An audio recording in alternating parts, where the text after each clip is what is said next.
The orc woman's hands trembled as she smoothed the fabric of her new dress one last time before stepping through the barn doors. And the wave of fiddle music and laughter that rolled out nearly sent her back into the winter night. Lorne had spent 3 weeks on this dress. Every stitch had been pulled through by lamplight after her day's work at the tannery ended, her fingers cramping around the needle until she could barely hold her morning tea. The fabric was a deep forest green, chosen because it made her skin look less sallow, less like the mud-colored thing the humans whispered about when they thought she could not hear. She had embroidered the collar herself with a pattern of oak leaves, each one painstaking and imperfect. It was the first truly new thing she had owned in the 5 years since she had walked out of the eastern hills alone, carrying nothing but a knife and the clothes on her back. The barn was full. Every homesteader, farmer, and tradesman within a day's ride had come to the midwinter dance, as they did every year. Kira had been invited by old Thomas Gray, who owned the general store and had always been kind to her in his gruff way. She had almost refused. Dances were for people who belonged, and after 5 years she still felt like a guest who had overstayed her welcome. But Thomas had looked at her with those watery blue eyes and said it would mean something to him if she came, and she could not say no to one of the few people who had never flinched when she handed him her coin. She stepped inside. The warmth hit her first, then the smell of punch and pine boughs and too many bodies in one space. Lanterns hung from the rafters, casting everything in gold. The fiddler stood on a raised platform at the far end, sawing away at a reel while couples spun across the floor. Along the walls, tables groaned under the weight of food brought by every household. Pies and roasted meats and wheels of cheese and bread still steaming from the oven. Kira made her way along the edge of the room, trying to be small. A few people nodded at her. Most looked away. She told herself that was fine. She had not come to be seen. She had come because Thomas asked, and because some part of her, some foolish, girlish part she thought she had left in the hills, wanted to wear a pretty dress just once. She found a spot near the punch table and poured herself a cup with shaking hands. The cider was warm and spiced, and she held it like a shield. Well, look what the wind blew in.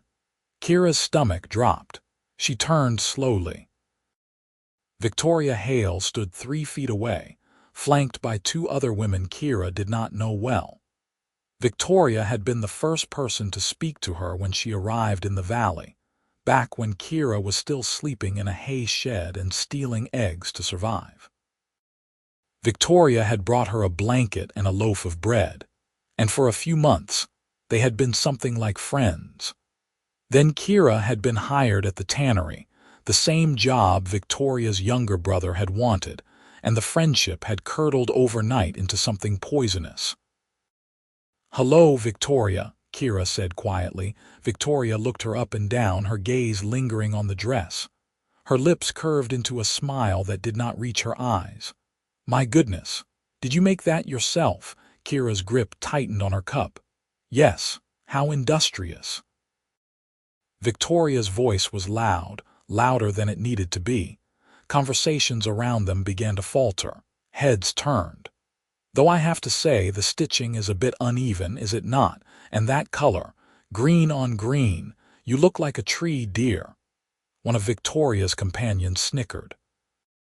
Kira felt heat crawl up her neck. She opened her mouth, but no words came. What could she say? The stitching was uneven. She had no mother to teach her, no sister to help her.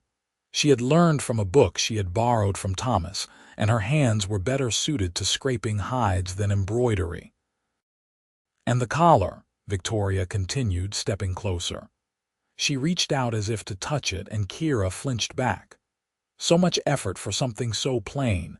I suppose you thought this would make you fit in, make you look like one of us." The fiddle had stopped. The barn was silent now, every eye on them. Kira felt her tusks pressing into her lower lip. She wanted to run. She wanted to disappear. She wanted to throw the cider in Victoria's face and storm out, but that would only prove what they all thought, that orcs were violent, uncivilized, not to be trusted. She set the cup down carefully on the table. "Excuse me," she whispered, and turned toward the door. A man's voice cut across the silence. "Miss Lorne." Kira froze. She knew that voice. Everyone in the valley knew that voice. Matthias Quinn stood near the center of the room, still wearing his work coat, his hat in his hands. He was a tall man, broad-shouldered and lean, with dark hair going gray at the temples and lines around his eyes that spoke of sun and wind and years spent outdoors. He bred horses on a sprawling property at the northern edge of the valley, and his animals were known 3 counties over for their temperament and endurance. He was well-liked, well-respected, and he had not danced at a social gathering in nearly a decade, not since his wife had died. He crossed the floor toward her, his boots echoing on the wood. The crowd parted for him. Kira stood rooted to the spot, her heart hammering so hard she thought it might crack a rib. Matthias stopped in front of her. He was looking at her, really looking at her, and there was something in his gaze she could not name. Not pity, not mockery, something warmer. "That is a fine dress," he said quietly, but his voice carried in the stillness. "The oak leaves are well done. My wife used to embroider. I know how difficult it is." Kira stared at him. Her throat felt too tight to speak. Matthias glanced over his shoulder at Victoria, and though his expression did not change, something in the air shifted. Cruelty is unbecoming, Miss Hale, particularly when directed at someone who has worked harder than most of us to make a place here. Victoria's face went red. She opened her mouth, but nothing came out. Matthias turned back to Kira and held out his hand. "Would you do me the honor of a dance, Miss Lorne?" The barn held its breath. Kira looked at his hand, calloused and scarred from years of work, steady as stone. She looked at his face, at the quiet determination there. She thought of the door behind her, the cold night, the little room she rented above the tannery. She thought of her dress, the hours she had spent on it, the hope she had tried so hard not to feel. She placed her hand in his. "Yes," she said, and her voice did not shake. The fiddler, bless him, started up again immediately, launching into a waltz. Matthias led her onto the floor, and the crowd began to murmur and shift, conversations resuming in fits and starts. He placed one hand on her waist, careful and respectful, and took her other hand in his. He smelled like hay and leather and wood smoke. "I am not very good at this," Kira said as they began to move. Her hand on his shoulder felt enormous and clumsy. "Neither am I," Matthias replied. "It has been a long time." They danced. He led with a quiet confidence, guiding her through the steps when she faltered. She stepped on his foot twice, but he did not flinch. Around them, other couples joined the floor, filling the space, and soon they were just 2 among many. The weight of all those eyes lifted, and Kira found she could breathe again. "Thank you," she said after a moment. "You did not have to do that." "Yes, I did," Matthias said simply. "Why?" He was quiet for a few beats, then said, "Because it took courage to walk in here tonight, more than most people in this room will ever have to muster, and because that dress is lovely and you deserve to hear it." Kira's eyes stung.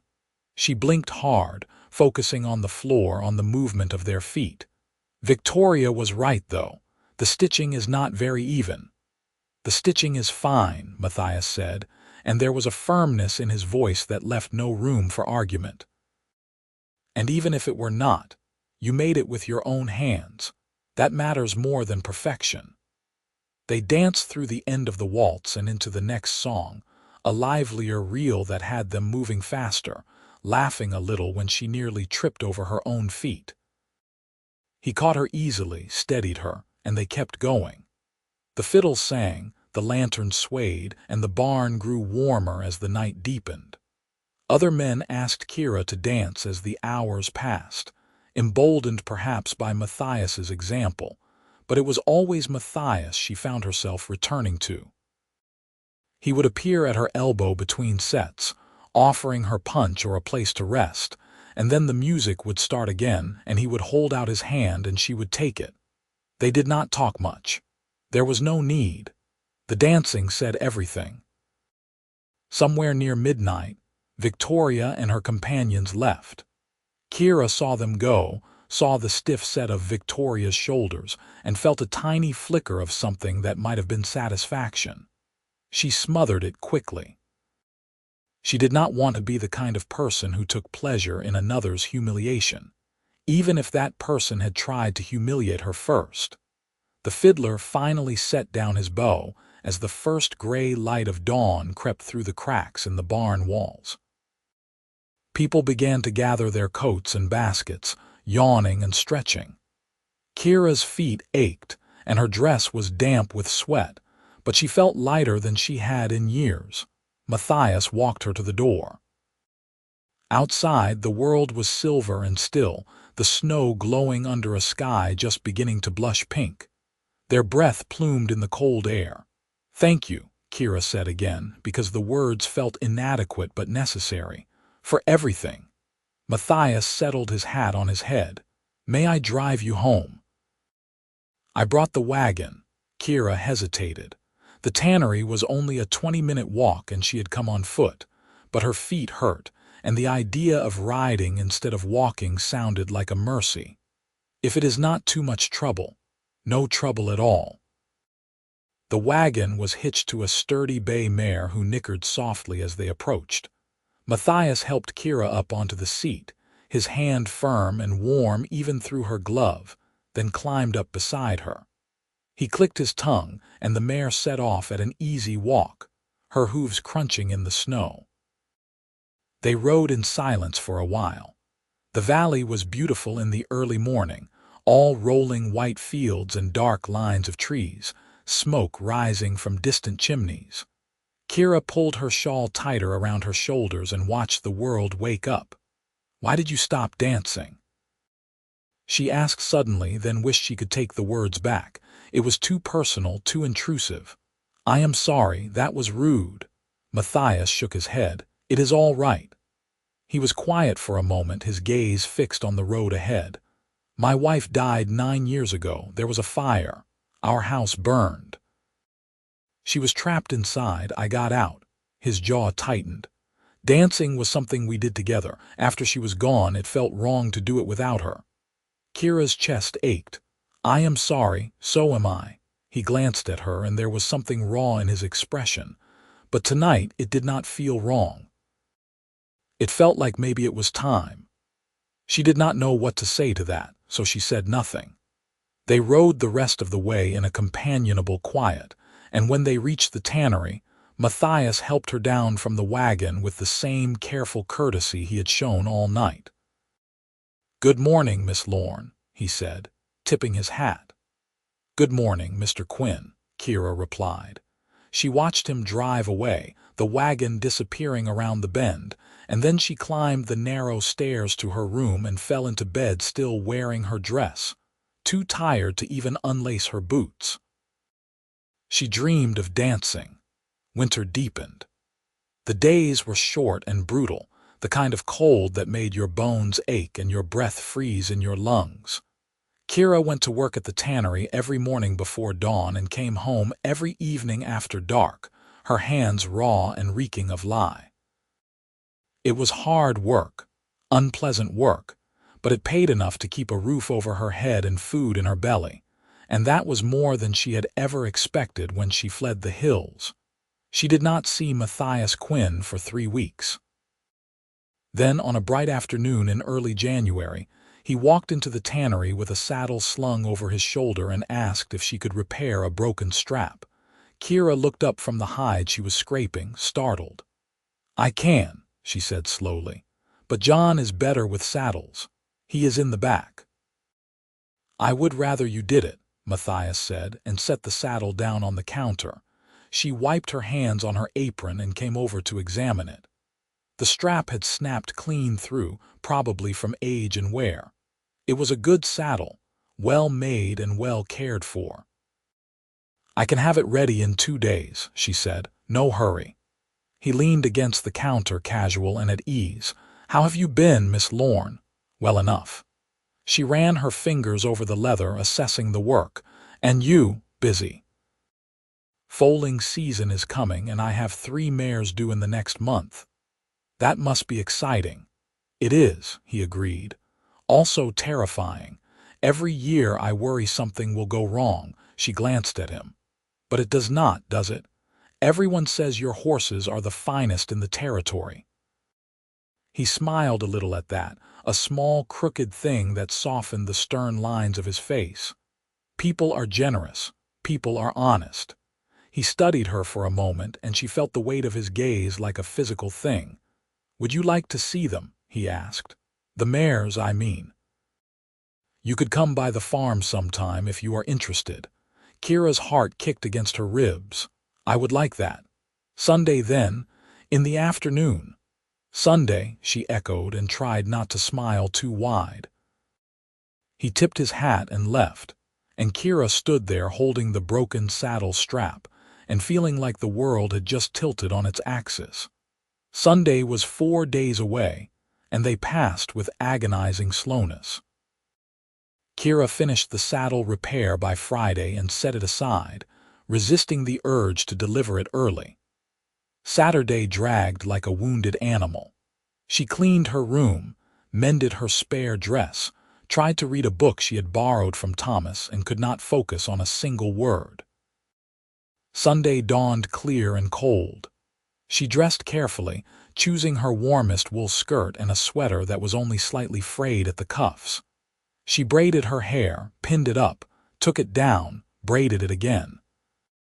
She looked at herself in the small cracked mirror on her wall and tried to see what Matthias saw. Green skin, small tusks, pointed ears, a face that would never be called pretty by human standards. But her eyes were bright, and her hands were strong, and she had survived things that would have broken most people. That had to count for something. She walked to his farm, following the directions he had given her. It took nearly an hour, but the day was fine and the road was clear. The Quinn farm sat in a wide valley with hills rising on 3 sides, sheltered from the worst of the wind. The house was a sturdy 2-story structure of stone and timber, with a broad porch and a chimney trailing smoke. Beyond it stretched a series of barns and paddocks, all neat and well maintained. Horses grazed in the nearest field, their coats shaggy with winter growth. Matthias was waiting on the porch. He raised a hand in greeting as she approached, then came down the steps to meet her. "You found it all right. Your directions were good." She looked around, taking it all in. "This is beautiful, thank you." There was pride in his voice, quiet but unmistakable. "Come on, I will introduce you to the ladies." He led her to the largest barn, a cavernous space that smelled of hay and horse and warm animal bodies. Stalls lined both sides, each one occupied. Matthias walked her down the aisle, stopping to introduce each mare by name and temperament. There was Clover, a dappled gray with a sweet disposition. Belle, a chestnut with a white blaze and a tendency to nip. Maple, a bay who was due to foal first and already looked round as a barrel. Kira listened, fascinated. She had never spent much time around horses. In the hills, her people had relied on their own feet and the occasional mule. But these animals were magnificent, powerful and graceful all at once. Matthias spoke about them with a tenderness that surprised her, pointing out each mare's quirks and strengths, his hand gentle on their necks. "You want to touch her?" he asked, gesturing to Maple. Kira hesitated, then reached out slowly. The mare's coat was warm and soft under her palm, her muscles shifting beneath the skin. Maple turned her head and huffed into Kira's shoulder, curious and unafraid. She likes you, Matthias said, sounding pleased. How can you tell? She has not bitten you yet. Kira laughed, startled, and Matthias grinned. It was the first time she had seen him smile so openly, and it transformed his face, made him look younger and less burdened. They spent the afternoon in the barn. Matthias showed her how to check a mare for signs of imminent labor, how to read their body language, how to calm a nervous animal with voice and touch. Kira absorbed it all, asking questions when she did not understand, and he answered with patience and thoroughness. He was a good teacher, she realized. Clear and methodical, never condescending. As the light began to fade, he invited her inside for tea. The house was warm and comfortable, decorated simply but with care. Matthias put the kettle on, then sliced bread and cheese and set it on the table. They sat across from each other, eating and drinking, the silence easy and unforced. "This is going to sound strange," Matthias said after a while, "but I have not enjoyed an afternoon this much in a very long time." Kira set down her cup. "It does not sound strange." "I think I forgot how to do this," he continued, almost to himself. "How to just talk to someone, be with someone. After Ellen died, I buried myself in work. It was easier than feeling anything." "I understand," Kira said quietly. "After my tribe was killed, I did the same thing. I walked for weeks, not stopping, barely eating. I thought if I kept moving, the grief could not catch me." Matthias looked at her, his gaze intent. "Your tribe," she nodded. "I am from the eastern hills. There were about 50 of us. We lived peacefully, kept to ourselves. But a group of human soldiers decided we were a threat. They came at night, set fire to the tents, killed anyone who tried to run." Her hands tightened around her cup. "I only survived because I was out hunting. I came back to ash and bodies." "God," Matthias said, and the word was raw. "Kira, I am so sorry." She had never told anyone in the valley the full story. Most people assumed she was a drifter, a loner by choice. It felt both terrifying and liberating to speak it aloud, to give voice to the thing that had shaped her. "I thought about dying," she admitted. "For a long time after. It would have been easier, but something in me was too stubborn, too angry. I wanted to live, if only to prove that they had not won." Matthias reached across the table and took her hand. His grip was firm, grounding.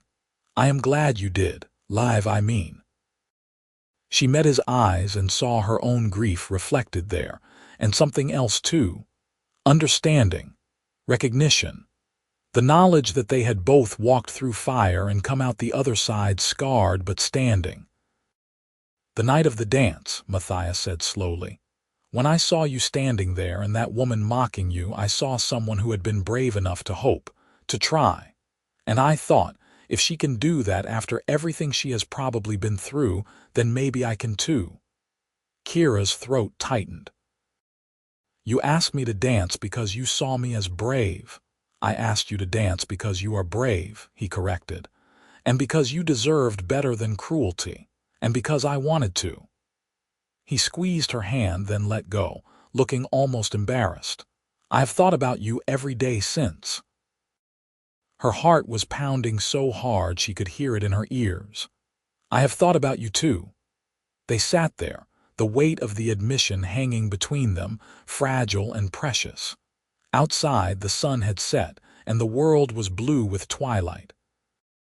Matthias stood and lit a lamp, the flame casting long shadows on the walls. "It is getting dark," he said. "I should drive you home." Kira did not want to leave, but she nodded.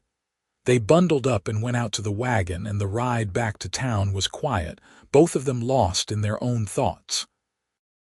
When they reached the tannery, Matthias climbed down and helped her out, his hands lingering on her waist just a moment longer than necessary. "Can I see you again?" he asked. "Yes," Kira said. "Please." He smiled, and it was like the sun breaking through clouds. They fell into a rhythm after that. Matthias would come to the tannery once or twice a week, sometimes with work for her, sometimes just to talk. On Sundays, Kira would walk to the farm and spend the afternoon helping with the horses, learning more about their care and temperament. Matthias began teaching her to ride, starting with Belle, the chestnut, who was spirited but trustworthy. Kira fell off twice in the first week and climbed back on both times, determined and laughing. The valley began to notice. People whispered, of course. An orc and a human, spending time together, and not just any human but Matthias Quinn, who had been a widower so long most folks had stopped thinking of him as anything else.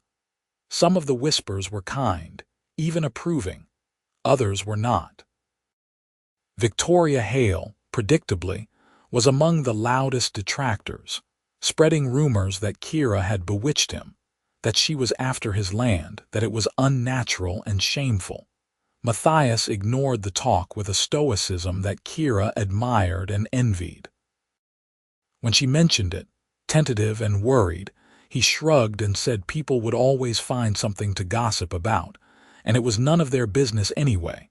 But it bothered Kira. She had worked so hard to carve out a small place for herself in the valley, and now she could feel it slipping away. Women who had been cordial before now crossed the street to avoid her. Men who used to nod in greeting looked through her as if she were invisible. Even old Thomas Gray seemed uncomfortable, though he was too kind to say anything outright.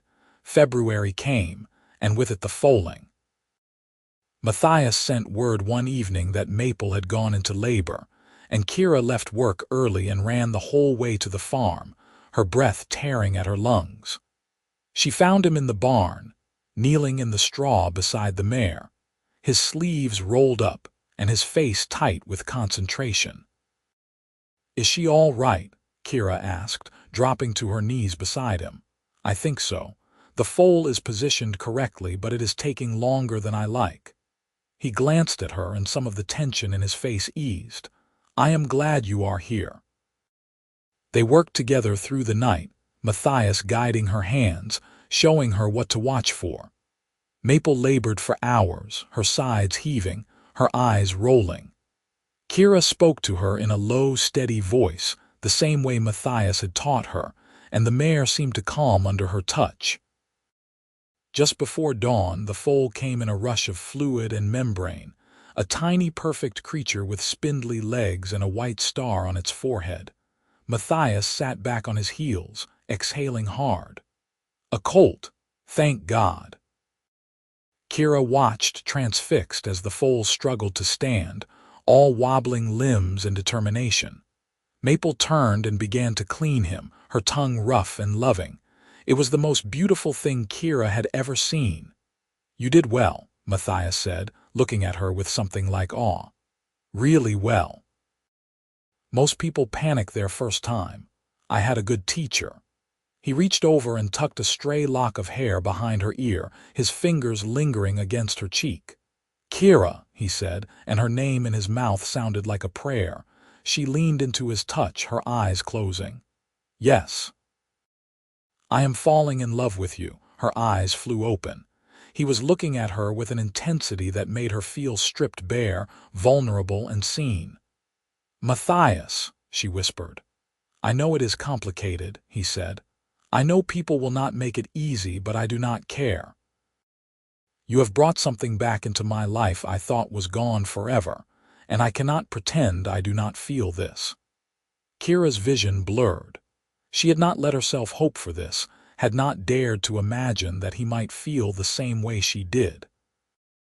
"I love you too," she said, and the words felt like shedding a weight she had been carrying for years. "I have loved you since the night of the dance." He cupped her face in both hands and kissed her, soft and reverent, and the world narrowed to the warmth of his mouth and the steady beat of his heart against hers. The foal made a small sound behind them, and they broke apart, laughing, giddy with exhaustion and joy. They stayed in the barn until full daylight, watching the colt nurse for the first time, making sure Maple was settled and comfortable. Then Matthias walked Kira back to the house and made her breakfast, eggs and bacon and thick slices of toast with butter, and they ate at the table with their knees touching and their fingers tangled together. "Stay," Matthias said as she was preparing to leave.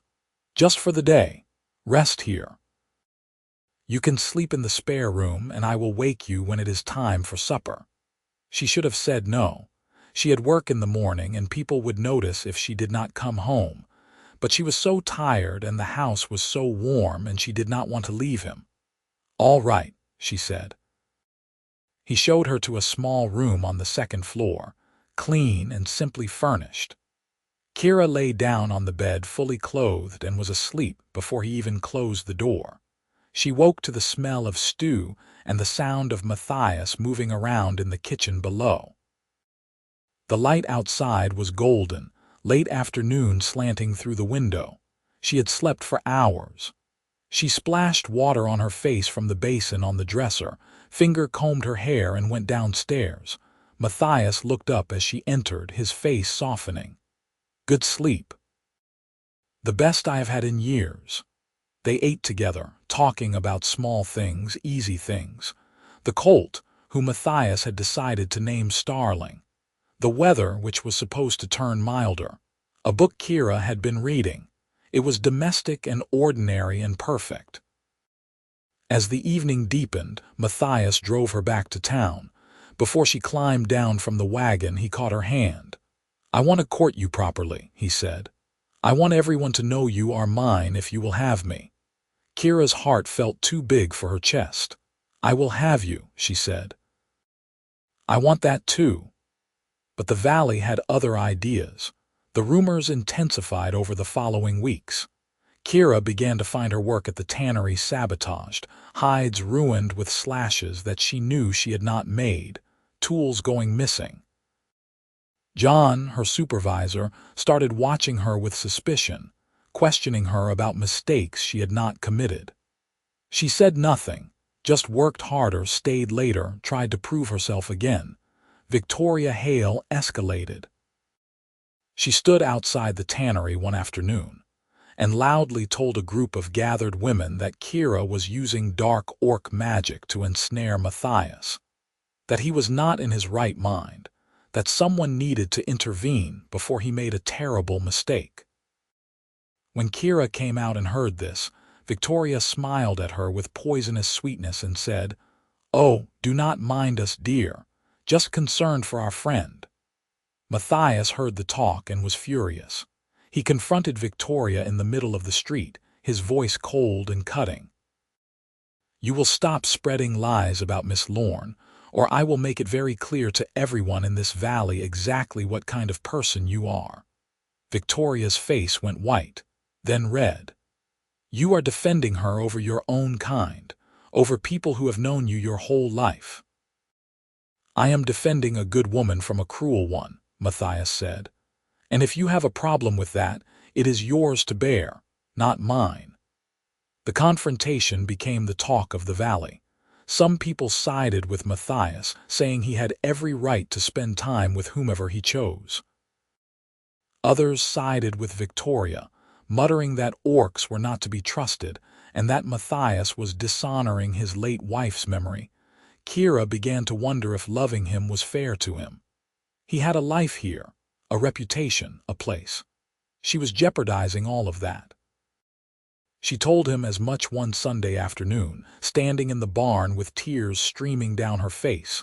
Matthias listened, his jaw set. And when she finished, he took her by the shoulders and said, "Do not do that. Do not decide for me what I can and cannot handle. I am a grown man, Kira.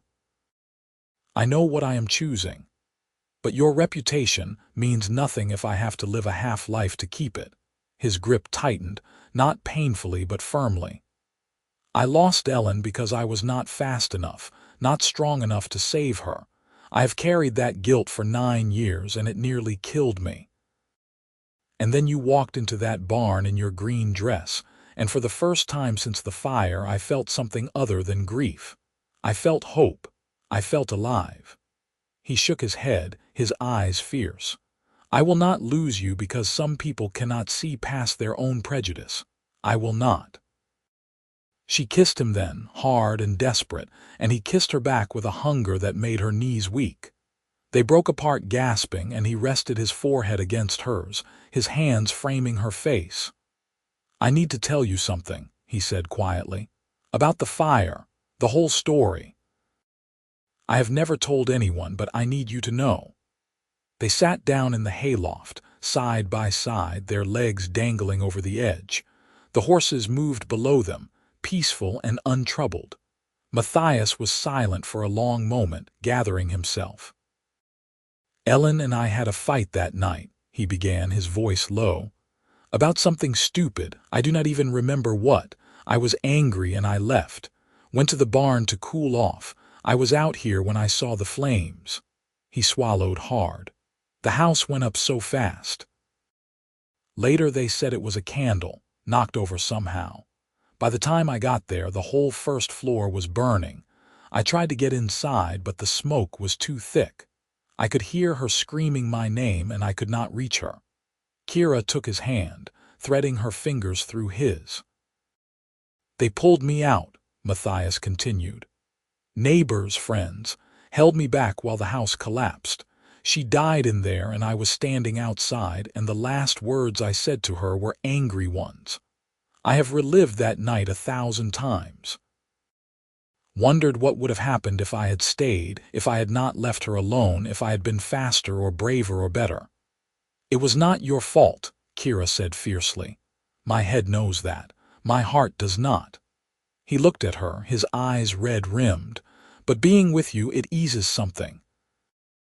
You understand grief in a way most people do not. You do not try to fix me or tell me to move on. You just let me be, and that is more than I ever thought I would have again." She leaned her head on his shoulder, and he wrapped an arm around her. They sat there as the sun set, wrapped in shared sorrow and hard-won understanding. Spring came slowly, then all at once. The snow melted, the fields turned green, and the valley burst into life. The other mares foaled without complication, and the farm was suddenly full of leggy colts and fillies, all curious eyes and boundless energy. Kira spent every free moment at Matthias's side, helping with the work, learning the rhythms of the farm. She was good with the horses, patient and calm, and Matthias began to rely on her in ways he had not relied on anyone in years. One evening in late April, they were sitting on the porch after supper, watching the sun sink behind the hills when Matthias said, "Move in with me." Kira's heart stuttered. "What? Move in with me," he repeated, turning to face her. "I want you here, not just on Sundays, but every day. I want to wake up with you and go to bed with you and build a life with you." She stared at him, torn between joy and fear. "People will talk." "Let them talk. They will say terrible things. They already do. I do not care."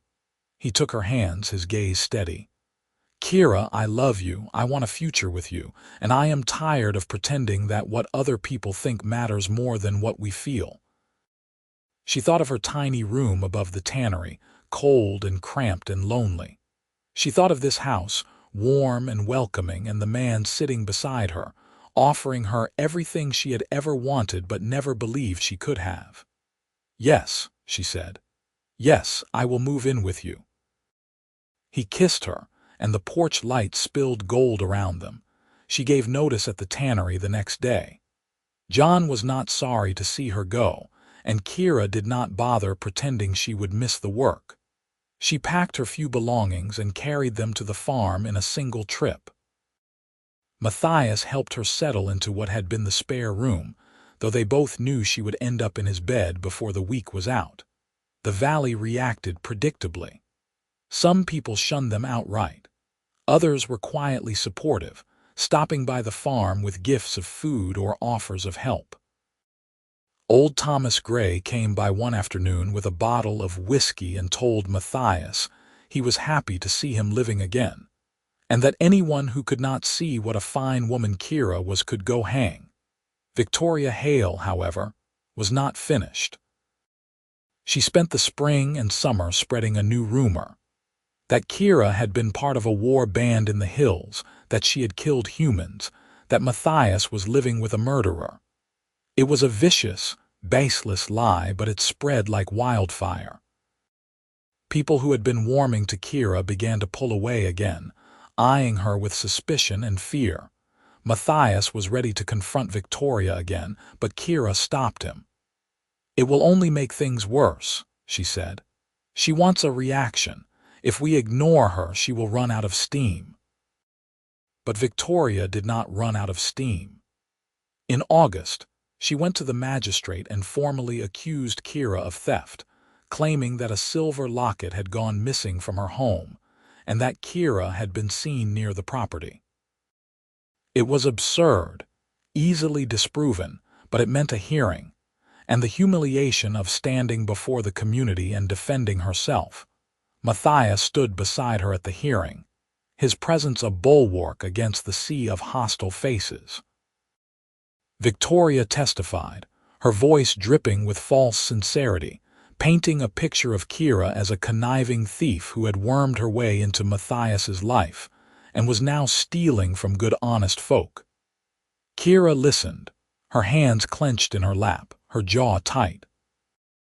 When it was her turn to speak, she stood and looked Victoria in the eye. "I have never been to your home," she said clearly. "I have never taken anything from you.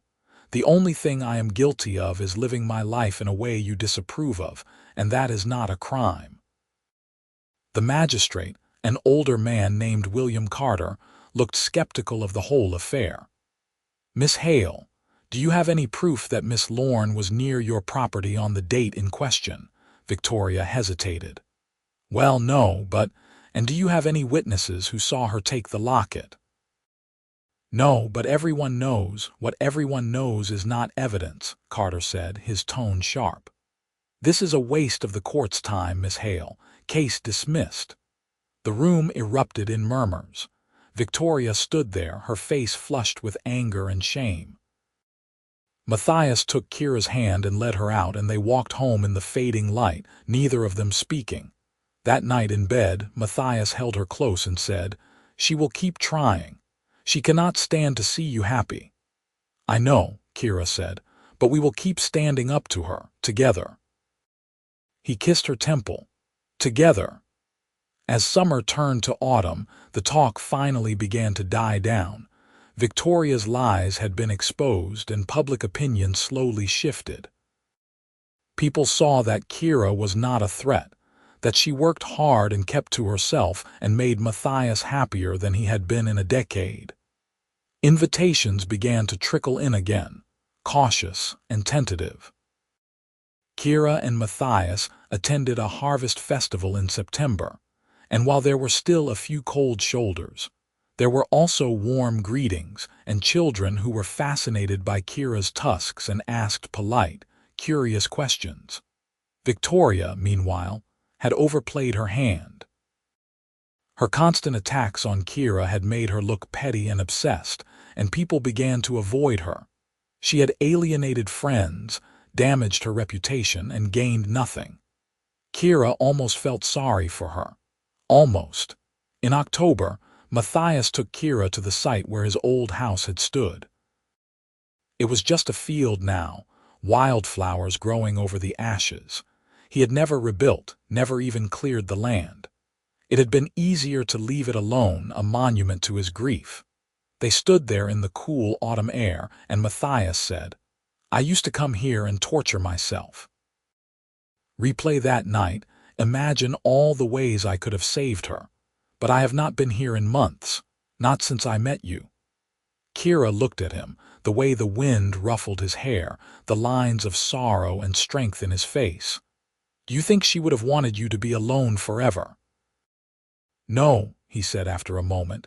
"Ellen was not like that. She would have wanted me to be happy, to live." He turned to Kira and took her hands. "I think she would have liked you." Tears pricked Kira's eyes. "I hope so." "I am going to sell this land," Matthias said. "And with the money, I am going to build a new barn. A bigger one. I am going to expand the farm, breed more horses, hire help. I am going to build a future, Kira. With you." She kissed him, tasting salt and hope. As winter approached again, the valley prepared for another midwinter dance. This year, the invitations were more sincere, the atmosphere less fraught. Kira had proven herself, and Matthias had made it clear he was not going anywhere. People had begun to accept them, if not universally, then enough. On the morning of the dance, Kira woke to find Matthias already up, stoking the fire in the kitchen. She padded downstairs, wrapped in a quilt, and found him frying eggs. "Good morning," he said, looking up with a smile. "Good morning." She kissed him, then stole a piece of bacon from the pan. "Are you nervous about tonight?" "A little," he admitted. "Last year I had not danced in nearly a decade. This year I am walking in with you on my arm, and everyone will have opinions about that." "Let them have opinions," Kira said. "I do not care anymore. I just want to dance with you." He grinned and pulled her close, swaying her around the kitchen in an impromptu waltz. She laughed, her quilt trailing behind her, and the world felt bright and full of promise. They spent the day preparing. Matthias polished his boots and found a clean shirt. Kira took out her green dress, the one she had worn last year, and examined it critically. The stitching was still uneven, the oak leaves a bit lopsided, but it was hers and she loved it. She ironed it carefully, then pinned up her hair with the same care she had taken the year before. As the sun set, they climbed into the wagon and set off for the barn. The road was familiar now, the fields edged with frost, the sky streaked orange and purple. Kira felt a flutter of nerves, but Matthias's hand was steady on her knee, and that was enough. The barn was already crowded when they arrived, lanterns glowing in the twilight, music spilling out into the cold air. Matthias helped Kira down, and they stood there for a moment, looking at each other. "Ready?" he asked. "Ready," she said. They walked in together, his hand at the small of her back. The room quieted as people turned to look, but this time the silence was not hostile. It was curious, expectant. Kira held her head high, her hand in Matthias's, and they crossed the floor to where Thomas Gray stood by the punch table. Thomas grinned and clapped Matthias on the shoulder. "Good to see you, my boy, and you, Miss Kira. That dress looks even lovelier this year." "Thank you, Thomas," Kira said, warmth flooding her chest. The fiddler struck up a waltz, and Matthias turned to her. "May I have this dance?" "You may," she said, and they stepped onto the floor. They danced as they had the year before, but everything was different. Last year she had been terrified and grateful. This year she was happy. Last year she had been alone. This year she was loved. They moved together with an ease born of familiarity, and the room seemed to fade away until there was only the music and his hands and the steady warmth in her chest. Other couples joined them. Friends smiled and nodded. Children watched with wide eyes. Victoria Hale was nowhere to be seen, and no one seemed to miss her. As midnight approached, Matthias led Kira off the floor and out onto the porch.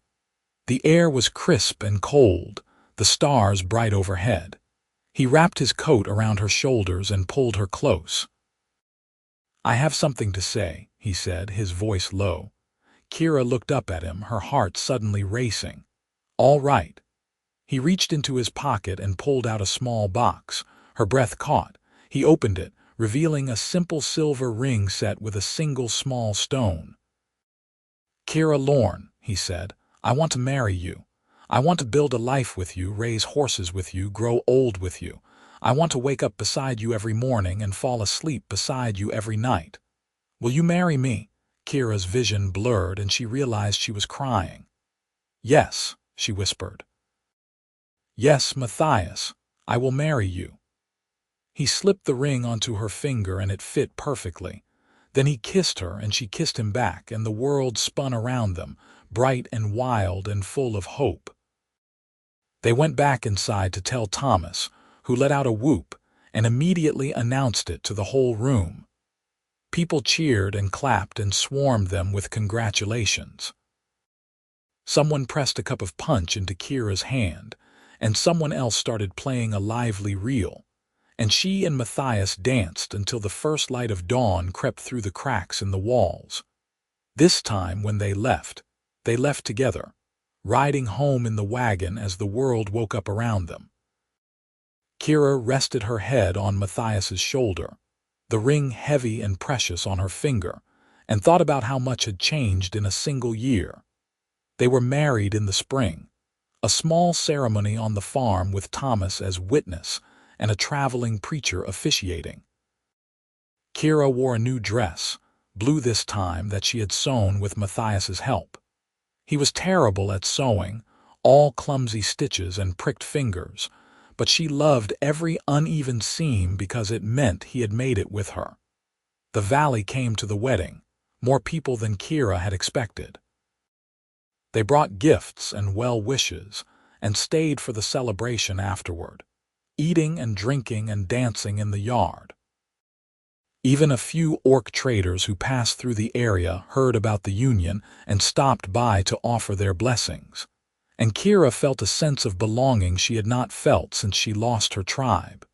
Victoria Hale did not come. She had left the valley in the winter, gone to live with relatives in another county, unable to face the consequences of her own bitterness. Kira heard the news and felt only a distant sadness.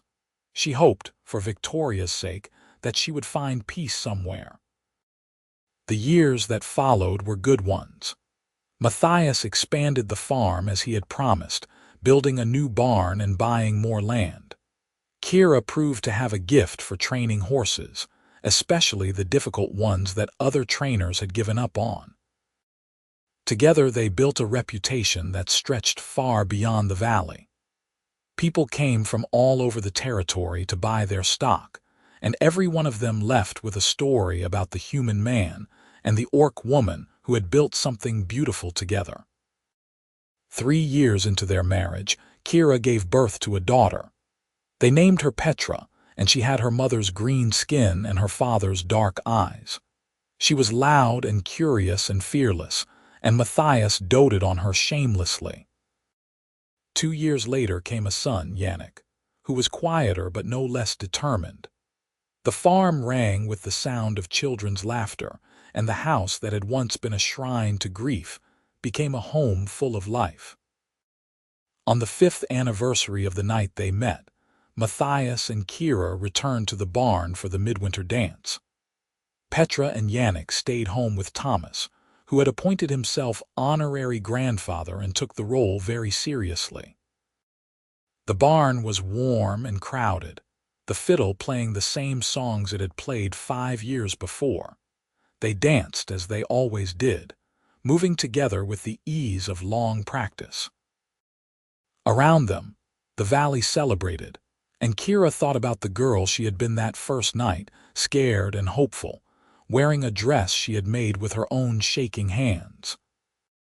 She thought about the man who had crossed the floor and asked her to dance, who had seen her courage and reflected it back to her. "What are you thinking about?" Matthias asked, his hand warm on her waist. "How lucky I am," Kira said. "How far we have come." He smiled, that crooked smile she loved so much. "We have come far," he agreed, "but we still have a long way to go." "I know," she said, "and I cannot wait."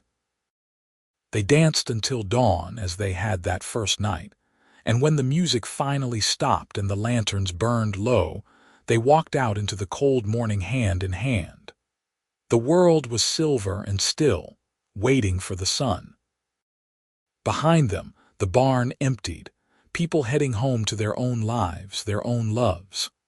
Ahead of them, the road stretched out, familiar and welcoming.